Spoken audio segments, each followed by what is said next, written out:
자, 여러분 반갑습니다. 잉크TV 방송 시작하도록 하겠습니다. 우리가 앞으로 무한 프린터로 제작할 수 있는 프린터기가 80 시리즈밖에 없어요.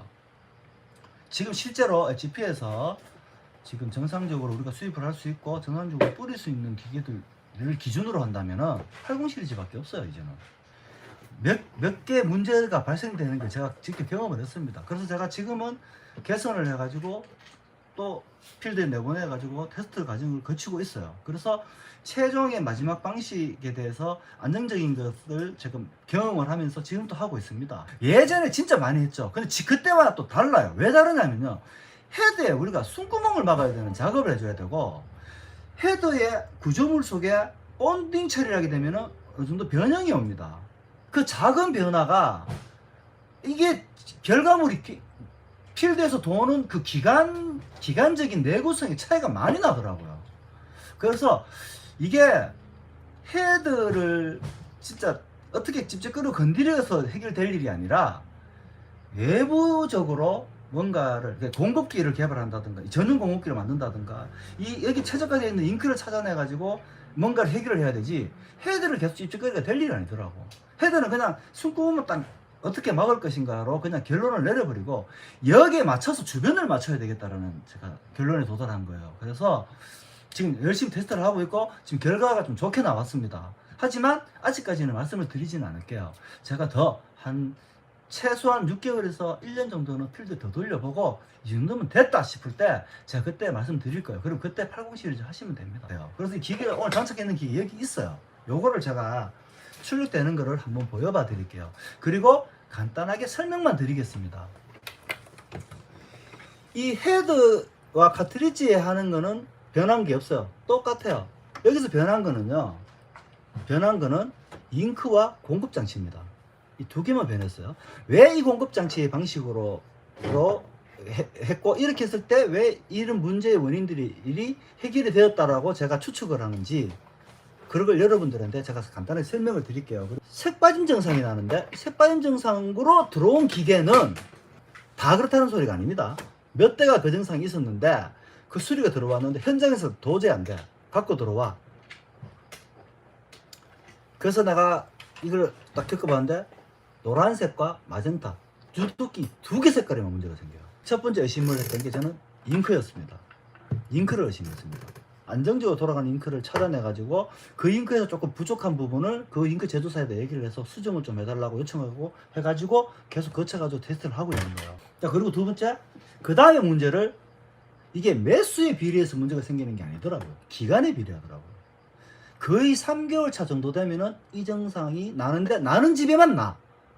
출력을 할 때는 잉크를 소모시키고 쓰지 않을 때는 잉크 저장소 잉크를 살짝 당기고 있는 형상이 돼줘야 돼요. 이게 잉크젯 프린터기가 연속으로 구동되는 공급장치 구동되는 원리입니다. 수축과 팽창을 해줄 수 있는 압력장치를 갖고 있지 않는 게 80 시리즈입니다.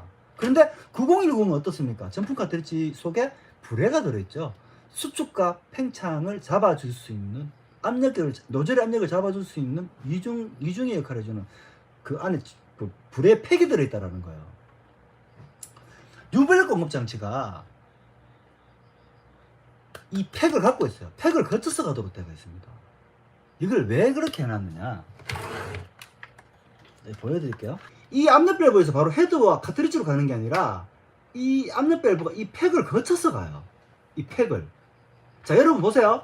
950, 951, 9010 카트리지 속에 불에를 거쳐서 헤드 노즐로 갈 뿐이지 그냥 이 호스를 거칠 뿐이에요. 거치지만 조건이 같죠. 다른 건 하나가 뭐냐, 이 공간인데 쉽게 말해서 기존의 댐퍼형 공급기는 압력 밸브에 있는 잉크를 바로 가져가는 구조지만 이 뉴블랙 공급기는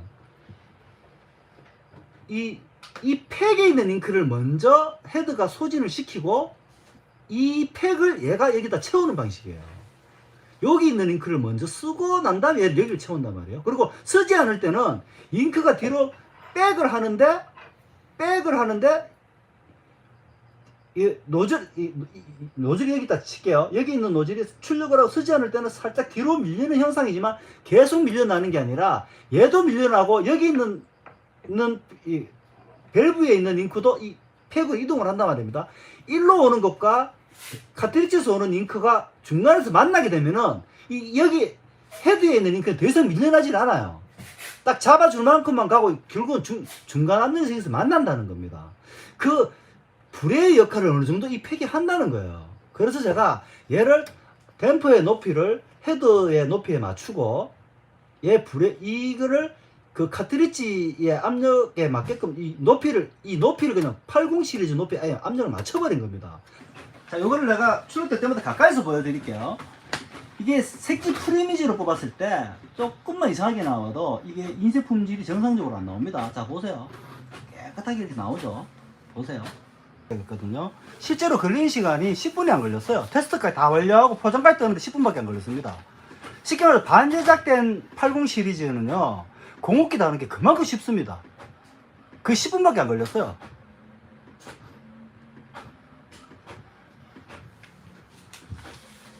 반제작이 뭐냐 하면은 다시 말씀드리지만 칩 이식하고 그 헤드 에어라인 맞고 요거 두 개가 작업이 된 상태로 기계가 판매가 되는데 그걸 반제작이라고 합니다. 그렇게 반제작이 되어 있는 기계에 공급기를 다는데 걸리는 시간은 10분도 안 걸려요. 그만큼 쉽습니다. 쉽고, 그리고 지난 6개월 동안 테스트를 완료했는 항목은 칩 이식 했는 건 칩 에러는 단 한 건도 난 적이 없습니다. 칩 이식은 확실하게 해야 되는 게 맞아요. 맞고, 칩 에러가 단 한 건도 나온 적이 없어요. 칩 이식은 제가 도면도 똑바로 그렸고, 칩 이식 그 가이드는 정확하게 만든 것 같아요. 그 그대로 적용하면 될 것 같고, 오늘 방송은 여기까지입니다. 내일 모레 5790과 아이블록을 장착하는 준비를 해서 여러분들과 함께하는 시간을 준비하도록 하겠습니다. 여러분 감사합니다.